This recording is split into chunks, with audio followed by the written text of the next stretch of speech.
Якутскому телевидению ровно 60 лет. За эти годы изменилось многое. Стала сложнее техника, шире сетка вещания, появились целые династии телевизионщиков. Одни из них – герои сегодняшнего выпуска. Лидия и Надежда Васильевы, мама и дочка, влюбленные в свою профессию настолько, что посвящают ей почти все свое время. Это и неудивительно, ведь вся их жизнь с самого детства проходила в атмосфере творчества. Ну а поскольку телевидение – это целый мир, в котором развиваются лучшие качества человека и закаляется его характер, то выработанные за эти годы профессионализм и мастерство никуда не деваются. Поэтому двум нашим героиням, двум замечательным режиссерам есть что рассказать, а может быть даже и чем-то удивить. Нынче 3 марта 50 лет исполнилось, как я переступила порог телевидения. Но я не жалею об этом. Но дело в том, что самое главное, мне кажется, найти общий язык с теми, с кем работаешь. Надо уметь уважать людей, надо считаться с их мнением тоже, потому что у нас нет здесь, как говорится, одного гения. Звезд не бывает.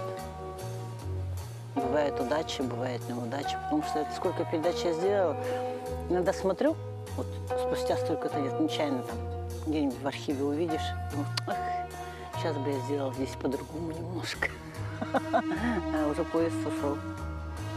Судьба человека творческого, да, она вообще непредсказуема, потому что никогда не знаешь, во-первых, что тебе в голову придет, никогда не знаешь, что придет в голову тому, кто тебе что-нибудь скажет сделать, да? Потом тяму тешишь, думаешь, господи, как же из этого выйти положение. И вообще мне очень повезло, знаешь, чем, я считаю, с людьми, с которыми я встречалась, именно с авторами своими. Потому что когда хороший автор, когда ты с ним в одном тандеме работаешь, вообще телевидение же это не работа одного человека, это работа команды. Если команда работает хорошо и в связке, если живет одним и болеет одним, то это вообще великолепно. И вообще, оказывается, в журналистике, да, самое главное не говорить, а слушать. Потому что это я замечаю иногда тоже молодых, я говорю, почему ты загодя готовишь вопросы?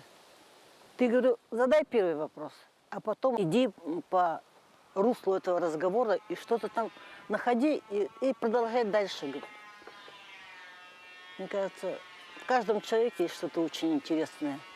Но это не значит, что ты что-то потаенное должен из него вынуть, да, а именно этого человека показать с такой стороны, чтобы он у тебя, как говорится, засиял, раскрылся, и именно с хорошей стороны, потому что у каждого человека есть что-то такое свое, о чем мы вообще не знаем.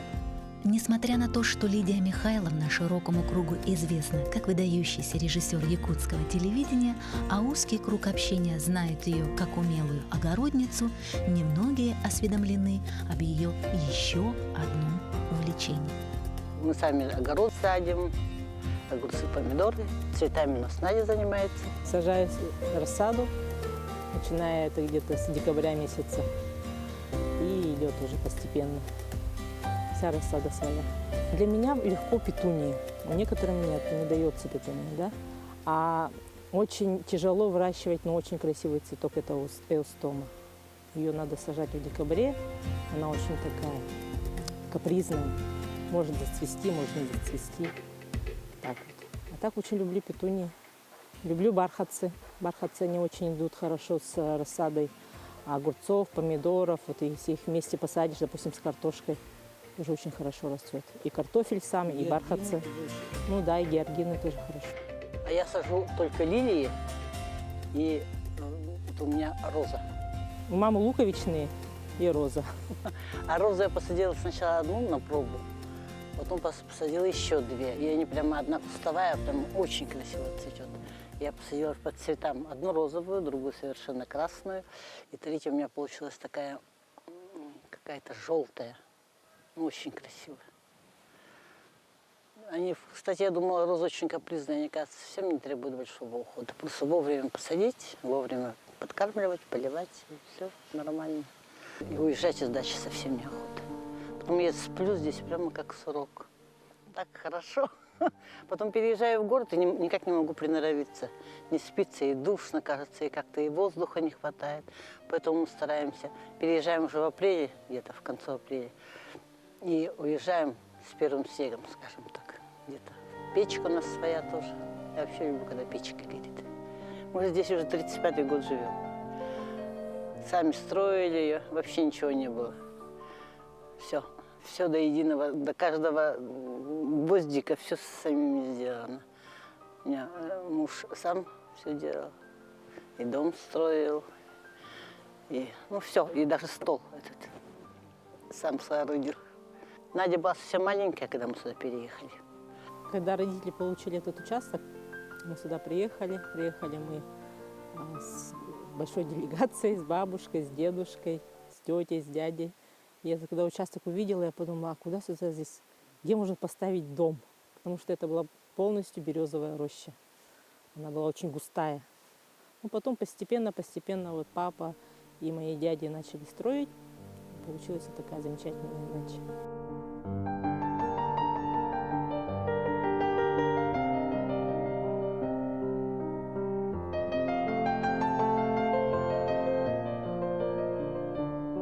Вообще я очень люблю осень. Такое золотое время красивое. Золото берез, там где-то сосна зеленеет. Я вообще люблю очень осень, особенно на своей даче.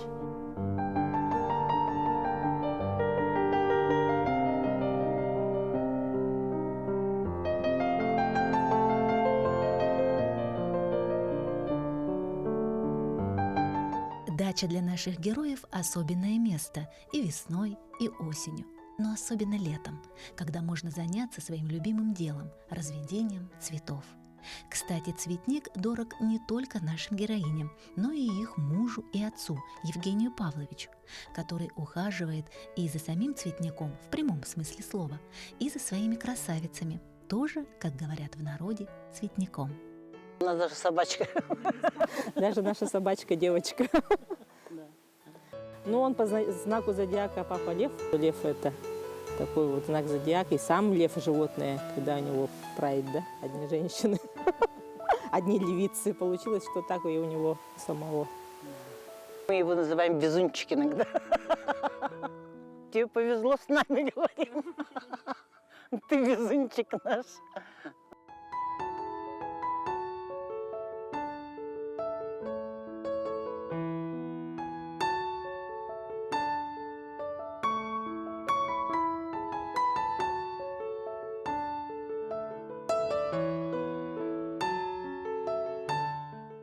Мы поженились после первого курса, на втором курсе. А потом он стал хирургом, все пошло. Это, считай, его практически дома не было. Между прочим, подумала, какое счастье, что я не стала медиком. Хирурги – это такие люди, которые тоже… У них работа очень тяжелая. Я его поначалу практически не видела дома, можно сказать, потому что они к тому же тогда были еще, выезжали на операции в Улуции, санавиации, да. Как полагается, всегда же говорят, молодые вперед, и постоянно вот эти вызовы туда-сюда.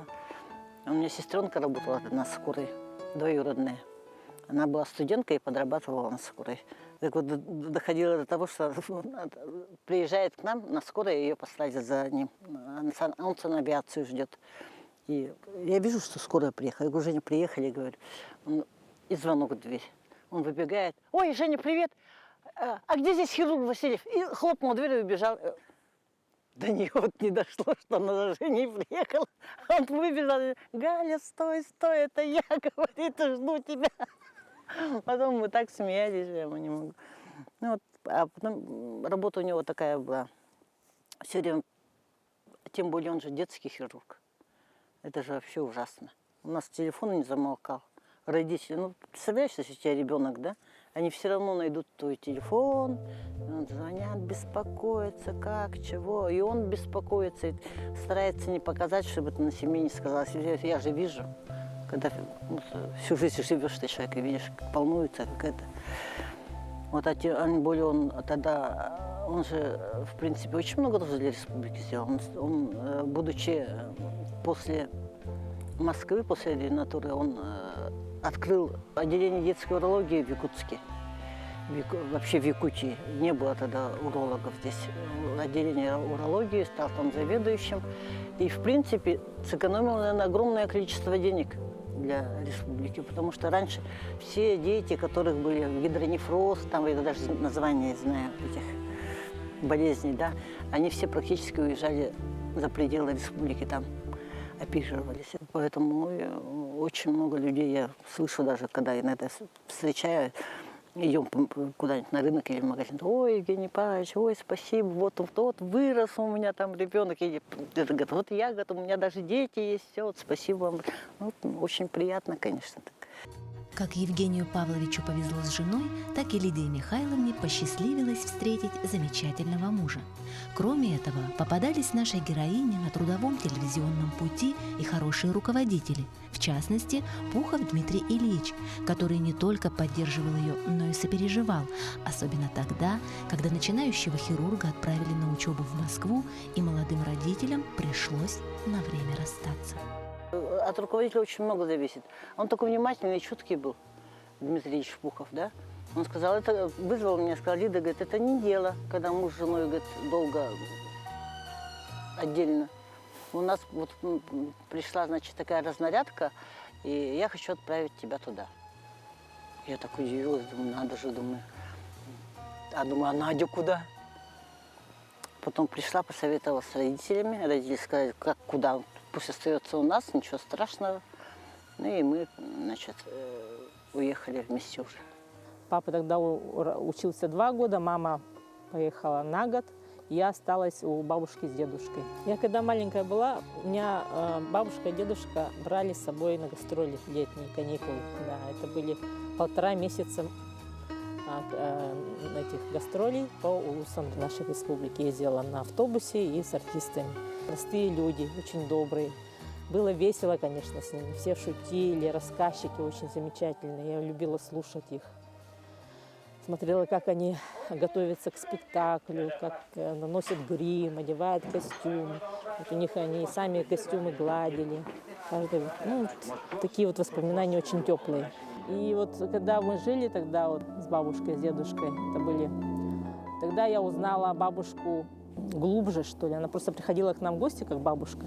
А здесь я увидела, какая она мама, какая она жена, да?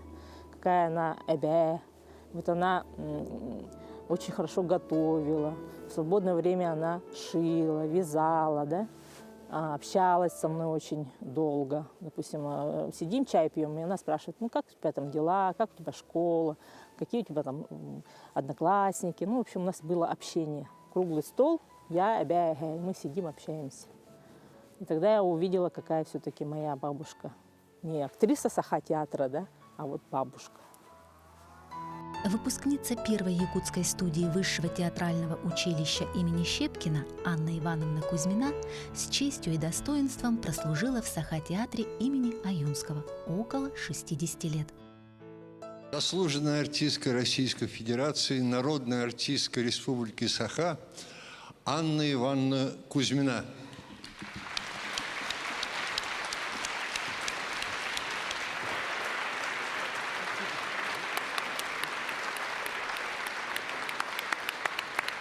Хочу я низко поклониться нашим педагогам, которые воспитали 5 поколений нашей студии.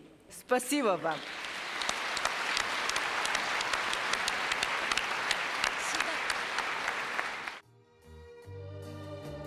Она обладала невероятно благородной внешностью, величавой осанкой и поставленным голосом. Именно поэтому ей были присущи роли королев, волевых женщин и мудрых бабушек. Такой она была и в жизни, для своих детей и внуков. Умной, доброй и очень красивой. Так отзывался о своей жене папа Лидии Михайловны, заслуженный артист РСФСР Михаил Гоголев, тоже артист Саха-театра. Папа рассказывал, захожу, говорит, так вот белая девушка, таким лицом,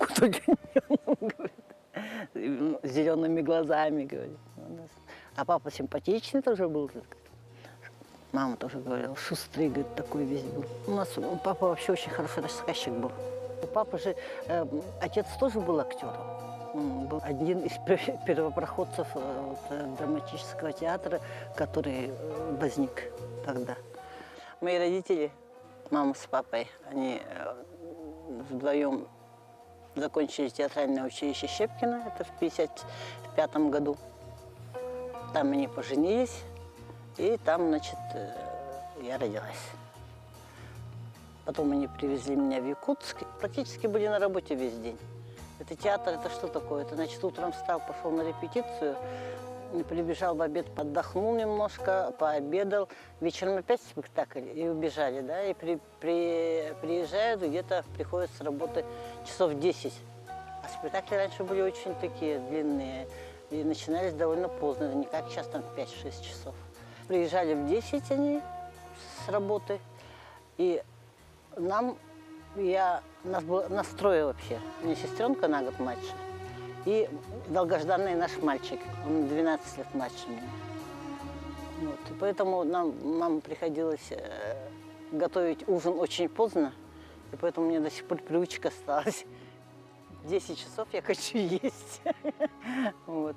У нас как-то было с давних пор заведено дома. Мы ждали их, потом они нам рассказывали, как спектакль прошел, мы делились своими новостями, что у нас случилось дома, пока их не было, потому что тогда, в те времена, благоустроенных домов-то не было, и мы жили в неблагоустроенном доме, поэтому практически с малых лет мы научились топить печку топили, водопровода не было, значит, и лед там закупая, лед занесешь в бочку, кинешь, ну, работы было полно.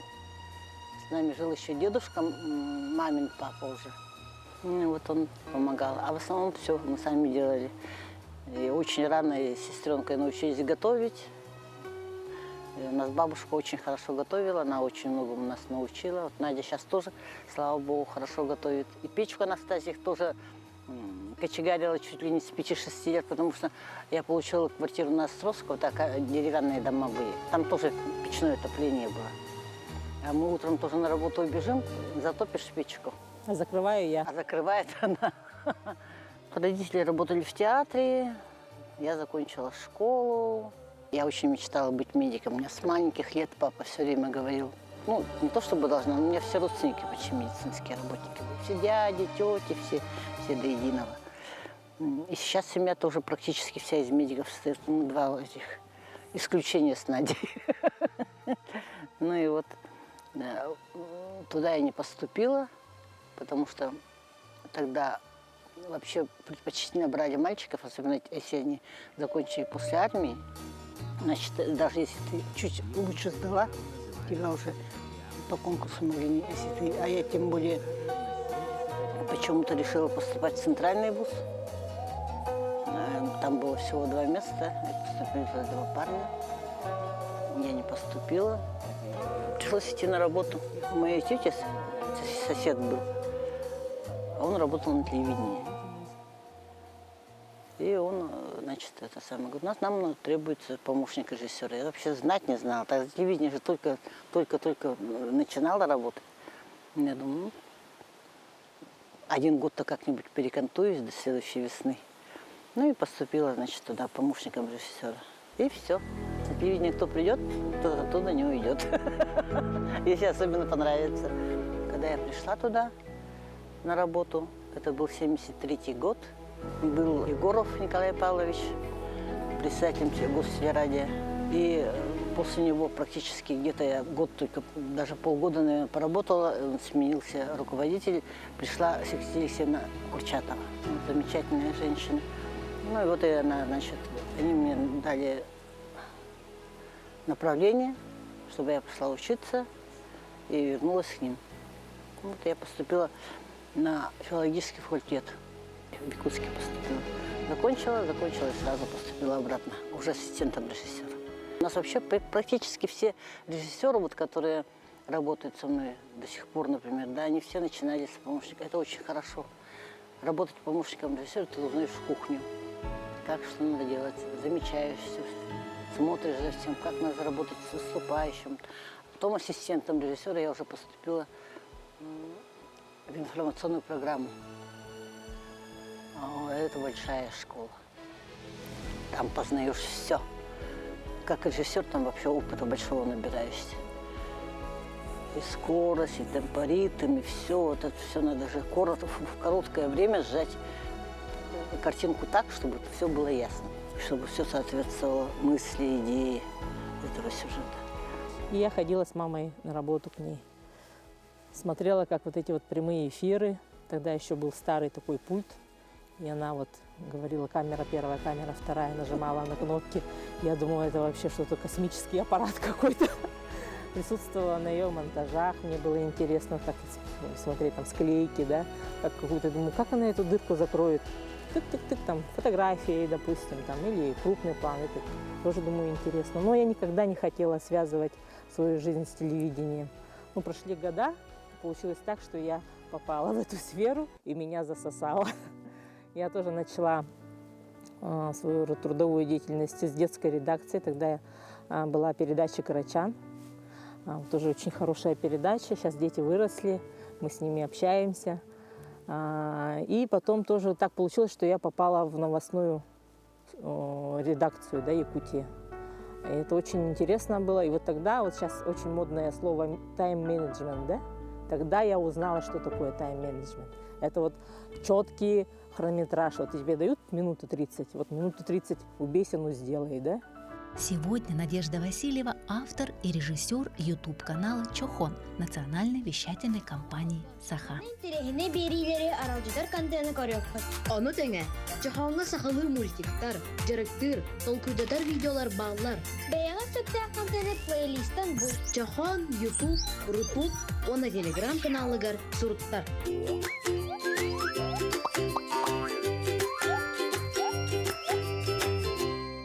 И Надежда, и Лидия Михайловна всегда работают на результат и на совесть, что, собственно, и ценят руководители компании. Однако не все так просто.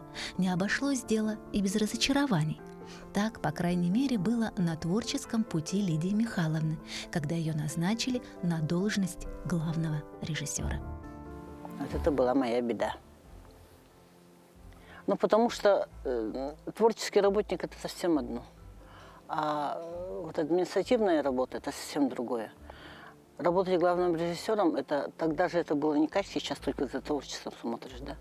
Это сейчас у нас главный режиссер очень хорошо, в принципе, занимается именно творческой работой с режиссерами. А тогда это было, всю программу делал главный режиссер. Все телеоператоры относились к главному режиссеру. Все гонорары выписывал главный режиссер. В общем, весь рабочий день и расписание для всех работников делал главный режиссер для своего цеха. У меня там было 48 человек в цехе.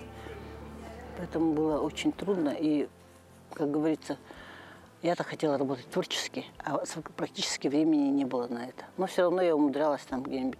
И тогда как раз Даша пришла Ермолаева работать после университета, журналистику закончила.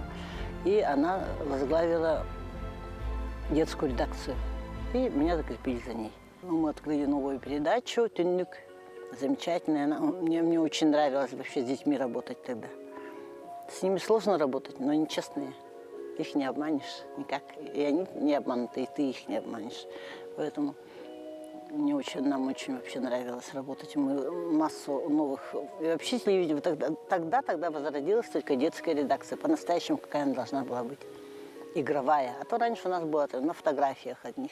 Фотожурнал. Еще наша задача черно-белое было от телевидения, когда мы начинали. А здесь, значит, все было очень интересно. Мы делали сказки, даже я ведущая работала. Мечтая творить и создавать, Лидия Михайловна с завидным упорством из раза в раз писала заявление об уходе с должности главного режиссера. И однажды, когда сменился очередной руководитель, ее мольбы были услышаны.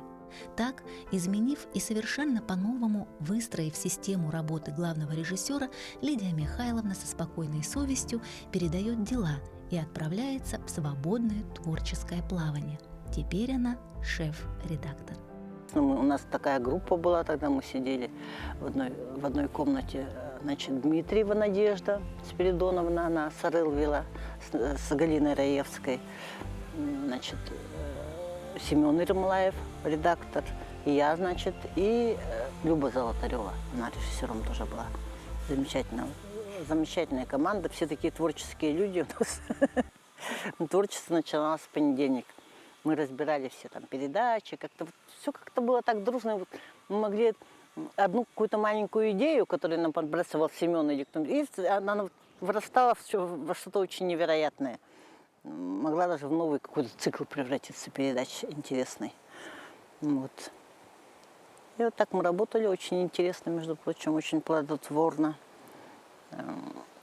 А потом, значит, пришел новый начальник у нас опять. Там вопрос стал опять о главном режиссере, и, значит, опять меня вызывают, и говорят, Лидия Михайловна, пожалуйста, главного режиссера у нас сейчас нет, давайте. Я говорю, я уже была, я не хочу туда. Ну, как мне, вот, хотя бы год. Я говорю, нет, никакого года, никакого, это самого, ну вот, пожалуйста. И опять по второму разу, значит, я главным режиссером. Там уже такая тоска. Думаю, что же делать-то? Работать творчески хочется. А здесь пошли как раз мода сериалов пошла. Ну, первый сериал, который я смотрела, это была «Рабыня Изаура». Весь якутск, мне кажется, смотрел эту «Рабыня Изауру». Потом, значит, пошел фильм. Богатые тоже плачут. Богатые тоже плачут. Тот вообще практически весь в павильоне снят был. Я думаю, нам бы сделать такое. А как раз 90-е годы пошли. Это денег нет. Театр якутский. Родители у меня в театре работают, они рассказывают, что вообще... Они же раньше все время на гастроли ездили. Это практически их полгода из года не было дома. Они уезжали весной, летом обязательно, осенью немножко и зимой даже ездили. Денег нет, гастролей нет. Наше население страшно же очень любит вообще театры и тому подобное. Они их не видят, они их потеряли. Я думаю, а не замутить ли мне сериал? Пошла, значит, к руководству. А тогда директором был Петров Николай Иннокентьевич, телевидение.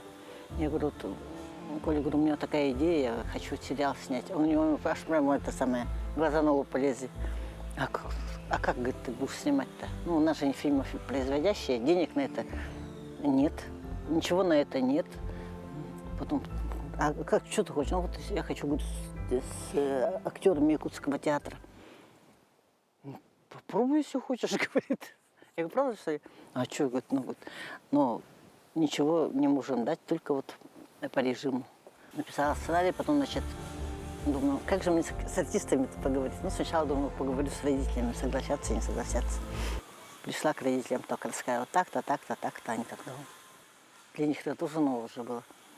Ты ее отдай, что такое? Ну, ладно, давай это самое. Ну, попробуем, потом, говорю, почитайте вот сценарий, говорю. Почитали. Интересно, бывают. Да, ну, типа. А я уже их всех знаю уже с маленьких лет. И когда расписывала роли, я уже под каждого человека. Вот это будет он играть, вот это будет он играть. Там, вот так у меня, как я видела. Ну, короче говоря, потом, значит, с телеоператорами. А телеоператоры, это же денег нет. Специально на это никто деньги не платит, значит, это нужно иметь энтузиастов тоже, оптимистов. Пошла к Ксении Васильеву, поговорила с ним, с Каменевым поговорила и с Аялом Павловым.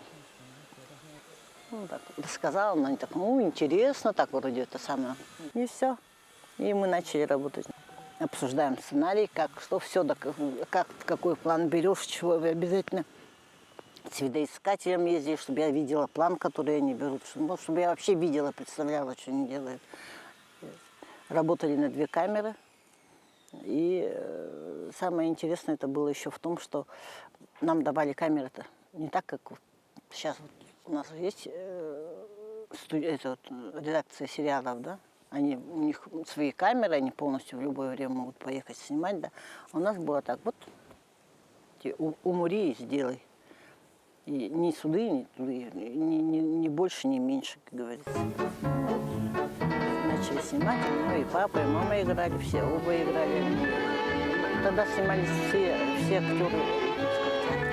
Ну, Анна Ивановна такая для меня осталась высокая, светлая такая женщина. Такая благородность какая-то в ней была, внутренняя такая. Но в то же время какая-то сила была. Она могла резко там что-нибудь сказать. Тогдашние артисты говорили, что они очень играли в карты. Да, и Анна Ивановна была таким, ну, одним из последних таких динозавров в нашем театре, который вокруг себя собирала картежников. Да, такая у них была. И они играли там в карты. Вот это я как-то запомнил. Я никогда на них сильно не давила, потому что они прекрасно знали сценарий. Они же такие артисты, знаешь, им вот так, это они привыкли работать с режиссером всегда. И когда у них есть текст, они очень такие мобильные люди, творческие. Они еще и сами придумают это самое, там, какую-нибудь деталь там, или что-нибудь такое. Ну, это же профессионалы все. Там не надо было там стоять над ними на душе, чтобы они сказали фразу, которую нужно, и забыли обо всем на свете. Они играли постоянно. Они не играли, они жили в этом сериале. Я вообще очень им благодарна. Они такие замечательные люди. Они уже тогда в возрасте уже были все. Мы снимали это в очень сжатом варианте, поэтому нам нужно было... Вот сегодня мы начали с утра, и к вечеру должны были закончить. Ну, вот так, в принципе, все нормально. Единственное, папа один раз сказал: «Ай, Кайка, срай домой». Я, говорит, так устал, говорит, все. Я говорю, подожди, говорит, еще чуть-чуть и все.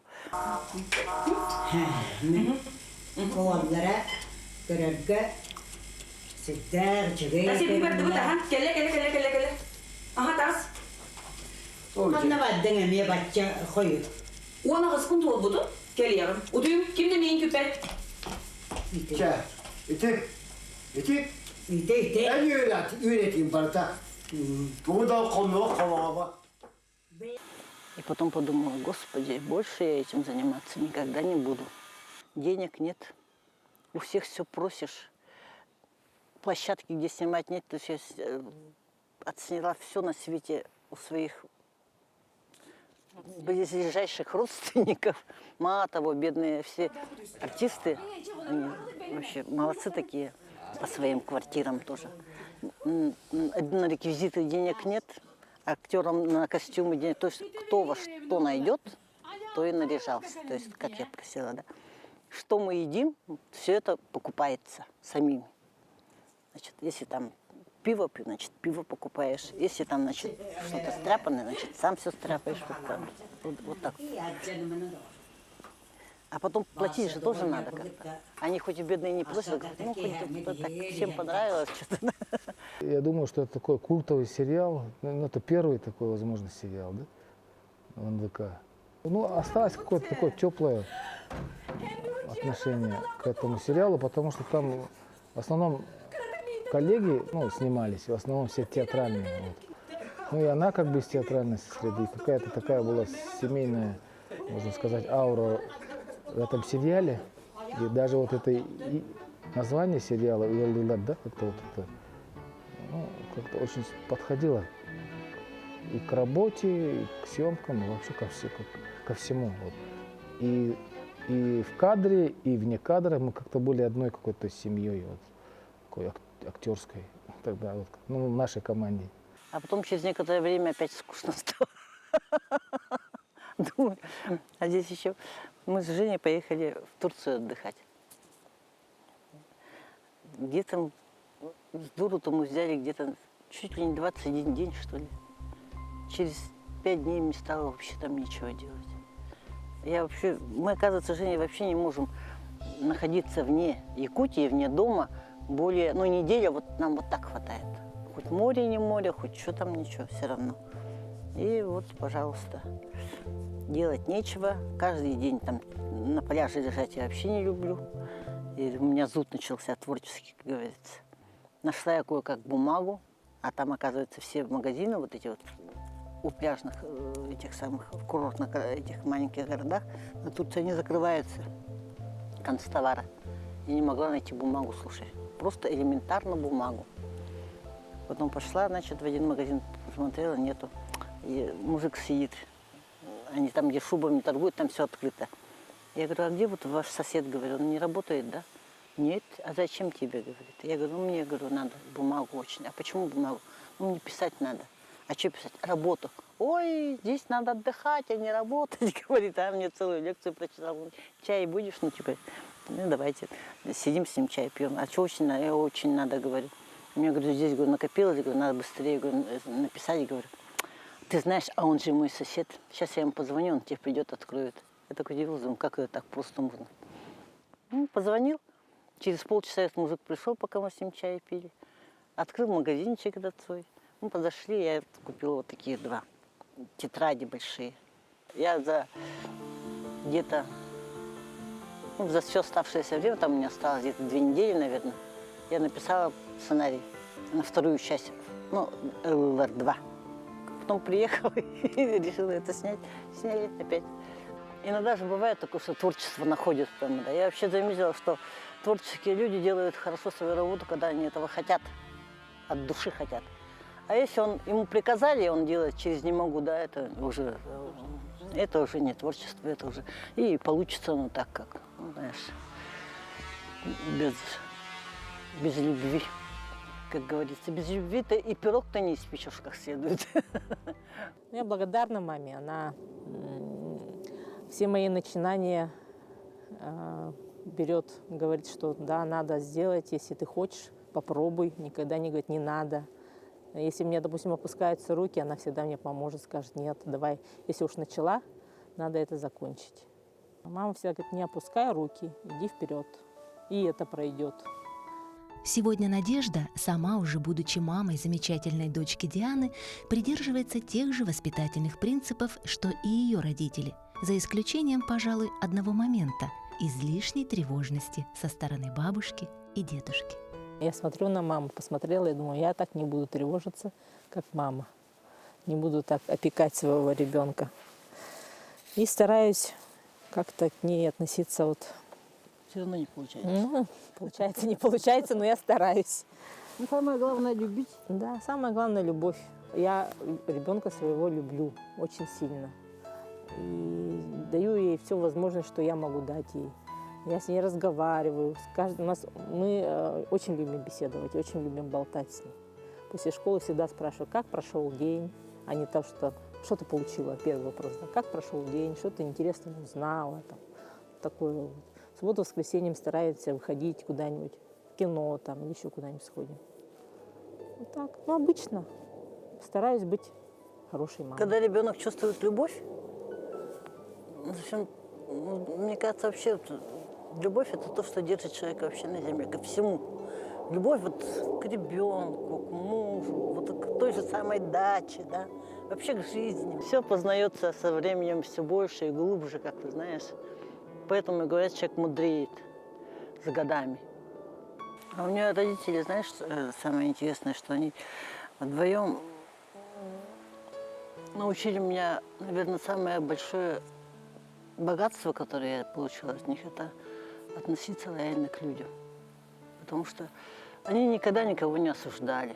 И никогда, если, когда человек ошибся, ну, бывают же плохие люди, да, они говорили, ну, наверное, вот у него там что-то такое случилось, надо это надо. Надо понимать людей, говорил. Папа особенно говорил, мама тоже. Не надо, вот, понимаешь, огульно так людей прям ставить на них штамп какой-то и все. Потому что у каждого своя судьба, каждый может ошибиться. Надо уметь прощать, вот это, да? Это вот вообще постоянно, когда общаюсь с людьми, это, когда сильно рассержусь, а может у него что-то случилось, правда, а может, правда, что-то такое. Ну, не все же люди одинаковые. Так. Ну, как-то все это проходит. Я им благодарна за то, что они научили меня вот, терпимо относиться к людям, уважать мнение других людей. Папа всегда говорил, слушай людей. И маленькая Лида слушала. внимала, повторяла и созерцала. Я помню, мы летом ездили в деревню, я всегда вспоминаю это, идем собирать ягоды, солнце светит, плескается прямо в небе. Кузнечики поют, жарко, и мы идем все смеемся, так хорошо. У мамы такая шляпа, папа ей шляпу сделал какую-то из бересты. И она в этой шляпе, в летнем платье, почему-то в платье тогда ходили по ягоды. Видимо, не очень далеко что ли было. И я иду, и папа что-то смеемся, так весело, и сестренка рядом. Такого-то я запомнила, что очень яркий день, красивый, все мы такие довольные, радостные. Папа что-то рассказывает, мама смеется.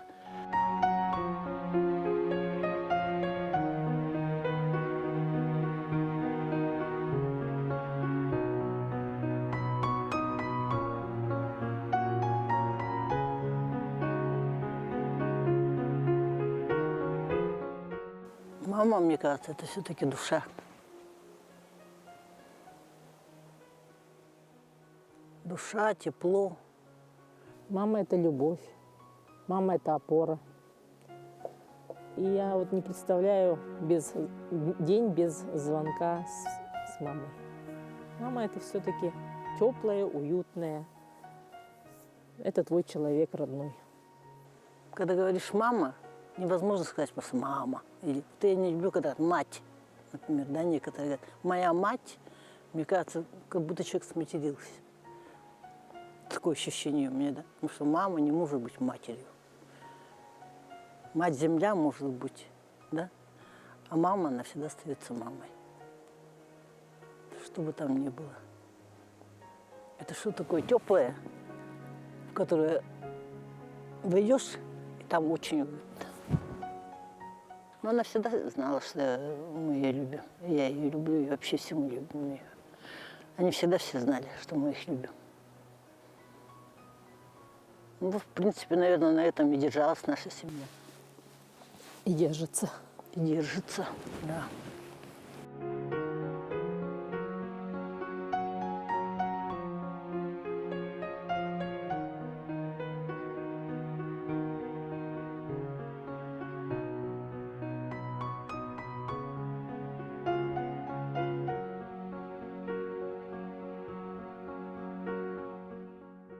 В семье все держится на общении и на самой главной добродетели – любви.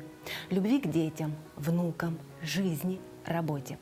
Держа в балансе все составляющие человеческого счастья, природа сделает свое дело и одарит еще большими благами. И непременно сделает так, чтобы вас оберегали ангелы-хранители. Ну а если вы не верите в ангелов, просто посмотрите в глаза своей мамы.